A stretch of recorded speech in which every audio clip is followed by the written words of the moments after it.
Hi, I'm Sharyn from Wyndham City Libraries. Welcome back to Teen Read Along for Chapter 2 of Tomorrow When the War Began by John Marsden. In Chapter 1 we met the main characters, Ali the narrator, Robin, Chris, Fee, Corrie, Homer, Kevin and Lee. Here they've started their camping adventures, so let's read along for Chapter 2. The plan was to leave at 8 o'clock, nice and early.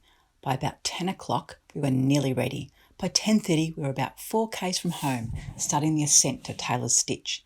It's a long, slow grunt up a track that's become a real mess over the years. Holes so big that I thought we'd lose the Land Rover in them. Mudslides, creek crossings. I don't know how many times we stopped for fallen trees.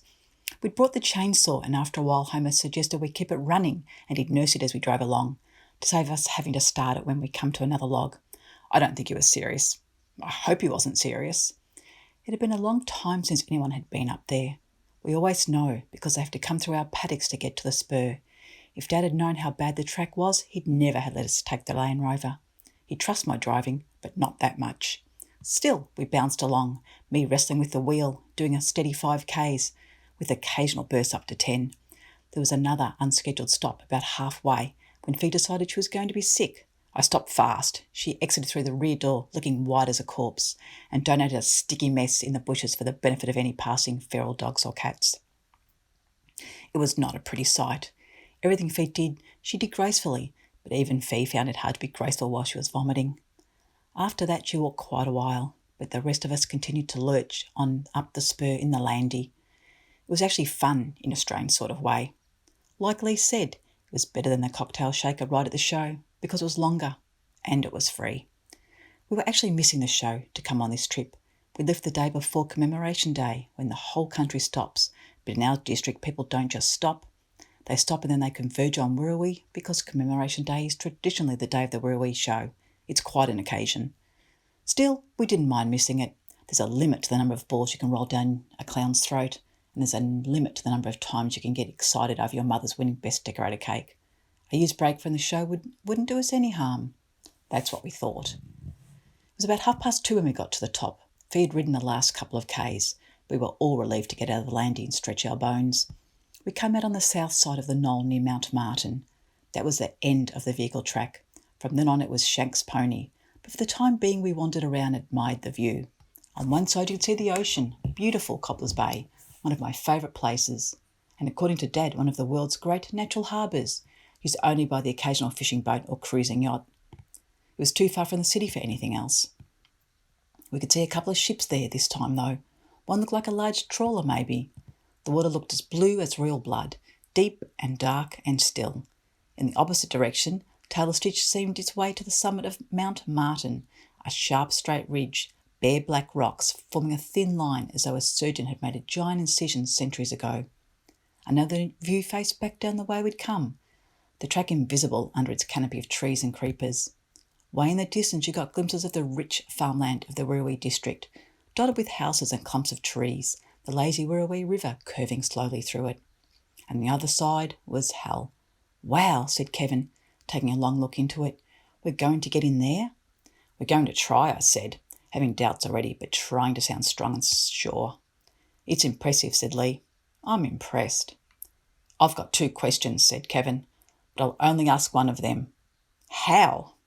What's the other one? The other one is why, but I'm not going to ask that. Just tell me how and I'll be satisfied. I'm easily satisfied.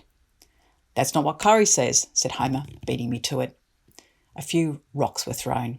There was some wrestling. Homer nearly took the fast road into hell. It's 2 things guys are addicted to, throwing rocks and wrestling. But I've noticed these guys don't seem to do either anymore. I wonder why. So how are we going to get in there? Kevin asked again, at last. I pointed to the right. There it is. That's our route. That collection of cliffs? He was exaggerating a bit, but not too much. Satan steps are huge granite blocks that look like they were chucked there in random descending order by some drunken giant back in the Stone Age. There's no vegetation on them. They're uncompromisingly bare. The more I looked at them, the more unlikely it seemed, but that didn't stop me making my big motivational speech. Guys, I don't know if it's possible or not, but there's plenty of people around Wirrawee who says it is. If you believe the stories, there was an old ex-murderer lived in there for years, the hermit from hell. If some pensioner can do it, we sure can. I think we should give it our best shot. Let's make like dressmakers and get the tuck in there." "Gee, Ali," said Lee with respect. "Now I understand why you're captain of the netball team." "How do you get to be an ex-murderer?" Robin asked. "Huh? Well, what's the difference between an ex-murderer and a murderer?" Robin always did go straight to the point. "I've got one more question," Kevin said. "Yeah. Do you actually know anyone who's been down there?" Let's get the packs out of the landy." We did that, then sat against them, admiring the views in the old blue sky and munching on chicken and salad. Fee's pack was in direct line of vision from me, and the more I looked at it, the more I began to realise how swollen it seemed. "Fee," I said at last, "just what have you got in that pack?" She sat up, looking startled. "What do you mean?" "Just clothes and stuff, same as everyone else." "What clothes exactly?" "What Corrie told me. Shirts, jumpers, gloves, socks, undies, towel." "But what else? That can't be all." She started looking a bit embarrassed. "Pyjamas." "Oh, Fee." "Dressing gown." "Dressing gown? Fee!" "Well, you'll never know who you'll meet." "What else?" "I'm not telling you any more. You'll all laugh at me." "Fee, we've still got to get the food into these packs and then carry them God knows how far." "Oh, do you think I should take out the pillow then?" We formed a committee of 6 to recognise Fee's backpack for her. Fee was not a member of the committee. After that, we distributed the food that Corrie and I had so carefully bought. There seemed to be a mountain of it. But there were 7 of us, and we planned to be away 5 days. But try as we might, we couldn't get it all in. Some of the bulky items were a big problem. We ended up having to make some tough decisions between the Vita Brits and the marshmallows, the pita bread and the jam donuts, the muesli and the chips. I'm ashamed to say what won in each case, but we rationalised everything by saying, well, we mightn't get far from the landy anyway, so we can always come back for this stuff. At about 5 o'clock we got moving, packs on our backs like giant growths, strange protuberances. We set off along the ridge, Robin leading, Kevin and Corrie quite away in the rear, talking softly, more absorbed in each other than in the scenery. The ground was hard and dry. Although Stella's titch was straight, the track wound around it, on it and off it, but the footing was easy and the sun still high in the sky. We were carrying 3 full water bottles, which added a lot to the weight of the packs, but which still wouldn't last as long. We were relying on finding water in Hell, assuming we could get in there. Otherwise, we'd return to the landing in the morning for more water. When the supply in the jerry cans there gave out, we'd drive a couple of k's down the track to a spring where I'd often camped with Mum and Dad. I walked along with Lee and we talked about horror movies. He was an expert. He must have seen 1,000. That surprised me because I knew him mainly for his piano and violin, which didn't seem to go with horror movies. He said he watched them late at night when he couldn't sleep. I got the feeling he was probably quite a lonely guy.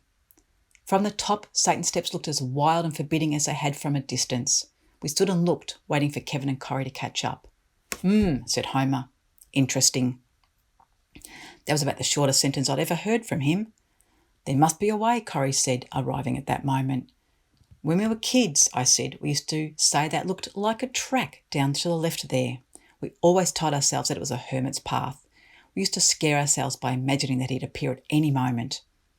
He's probably just a nice, misunderstood old man, Fee said. Don't think so, I said. They say he murdered his wife and baby. I don't think it's a path anyway, Corrie said. Just a fault line in the rock. We kept standing and looking for quite a while, as if staring at the tumbled rocks would cause a path to appear, as if there were Narnia or somewhere. Homer wandered along the escarpment a bit further. We could get over the first blocks, I think, he called back to us. That ledge on the other side, it looks like it drops pretty close to the ground at the far corner. We followed over to where he stood. It certainly looked possible. Suppose we could get down there and can't go any further, Fee asked. Then we could climb back and try something else, Robin said. What if we can't get back? What does down must come up, Homer said, making it clear how much attention he'd been paying in science over the years. Let's do it, Corrie said with surprising firmness. I was glad. I didn't want to push people too much, but I felt that the whole success or failure of this expedition reflected on me, or at least on Corrie and me. We'd talked them into coming, we'd promised them a good time, and it was our idea to take the plunge into hell. If we had a miserable failure, I'd feel awful. It'd be like throwing a party then playing Mum's themes from popular TV shows all evening. At least they seemed willing to take a shot at the first of Satan's Steps. But even that first step was difficult. We had to drop into a tangle of old logs and blackberries, then scramble up the tilted, scarred face of the rock. We got quite scarred ourselves. There was a fair bit of swearing and sweating and pulling other people up and hanging onto other people's packs before we all standing on top, peering down at Homer's ledge. "If they're all as difficult as this," Fee panted without needing to finish the sentence. "Over here," Homer said, got on his hands and knees, turned to face us, then slid backwards over the edge. "Oh, yes," Fee said. "No worries," we heard Homer say.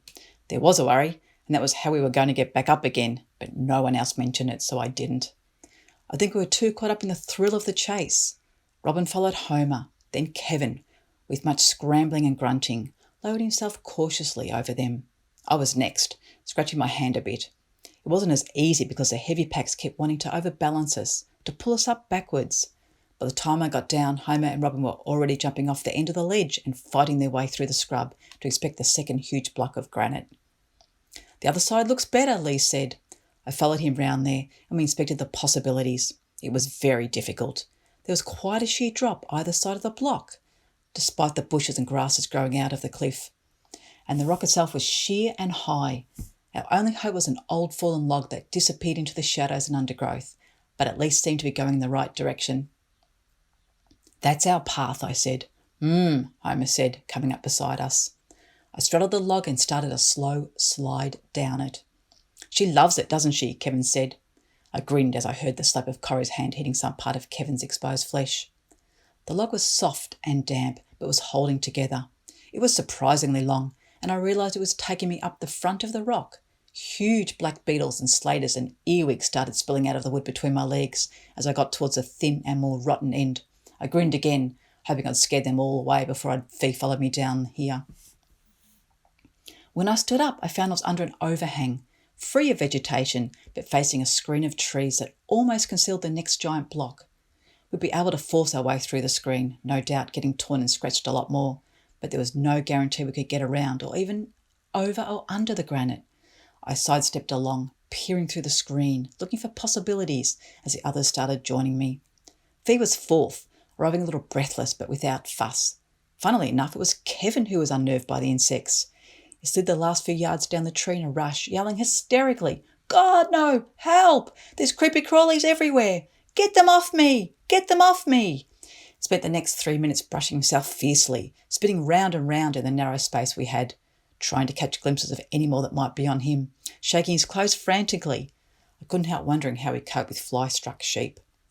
Things calmed down with Kevin, but we still couldn't see any way out of the overhang. "Well," said Robin cheerfully, "looks like we camp here for a week." There was a bit of silence. "Allie," said Lee kindly, "I don't think we're going to find a way down, and the further we go, the harder it's going to be to get back." "Let's just try for one more step," I asked, then added a little wildly, "3's my lucky number." We poked around a bit more, but rather doubtfully. Finally, Corrie said, "There might be a chance if we wriggle through here, we might be able to get around the slide somewhere." The gasp she'd picked was so narrow we had to take our packs off to get through it, but I was game. So I took Corrie's pack while she wrestled her way into a prickly, overgrown hole. Her head disappeared, then her back, then her legs. I heard Kevin say, "This is crazy." Then Corrie said, "Okay, now my pack." So I pushed that through after her. Then, leaving Robin to look after my pack, I followed. I soon realised that Corrie had the right idea, but it sure was difficult. If I wasn't such a stubborn, pig-headed idiot, I would have surrendered by this point. We ended up crawling along like mixed-eyed rabbits, me pushing Corrie's pack ahead of me. But I caught glimpses of a wall of rock on my left, and we were definitely going downhill, so I figured we were probably getting around the third of Satan's steps. Then Corrie paused in front of me, forcing me to stop too. "Hey," she said, "can you hear what I hear?" There are some questions that really annoy me, like, "What do you know?" "Are you working to your full capacity?" Our form teacher's favourite. "Guess what I'm thinking?" And "What on earth do you think you're doing, young lady?" Dad, when he's annoyed. I don't like any of them. And "Can you hear what I hear?" is in the same category. Plus I was tired, hot, frustrated, so I gave a bad-tempered answer.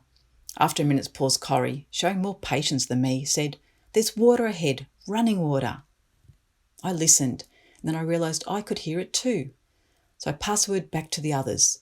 It was only a small thing, but he kept us going that little bit longer. I crawled on grimly, listening to the sound get louder and closer. It had to be quite a busy stream, which at this altitude meant a spring. We could all do with a fresh cold drink of the water that come from these mountain springs. We'd need it for the struggle back up the top of hell. And it was time we started that struggle. It was getting late. Time to set up campsite. Suddenly, I was at the stream and there was Corrie standing on a rock, grinning at me. "Well, we found something," I said, grinning back. It was a pretty little thing. The sun didn't reach it, so it was dark and cool and secret. The water bubbled over the rocks that were green and slippery with moss. I knelt and soaked my face, then lapped like a dog as the others started to arrive. There wasn't much room, but Robin started exploring in one direction, stepping gingerly from rock to rock, as Lee did the same in the other direction. I admired their energy. "It's a nice creek," said Fee, "but Allie, we'd better start heading back up to the top." "I know. Let's just have a relax first, for 5 minutes. We've earned it." "This is worse than the outward bound course," Homer complained. "I wish I'd gone on that now," Fee said. "You all went, didn't you?" I'd gone on the course and enjoyed it. I'd done a lot of camping with my parents, but Outward Bound had given me a taste for something tougher. I'd just started thinking about it, remembering, when suddenly Robin appeared. The look on her face was almost frightening. In the dense overgrowth I couldn't stand, but I straightened up as far as I could, and quickly. "What's happened?" Robin said, with an air of someone who was hearing her own voice but not believing her own words. "I just found a bridge." Now the group have started their camping adventures in Hell, which is a remote area of bushland in Australia. We also meet the hermit and find out what he has done. What would your parents' reaction be if you'd been invited to camp in Hell? Join me again for the next episode of Chapter 3 of Tomorrow When the War Began.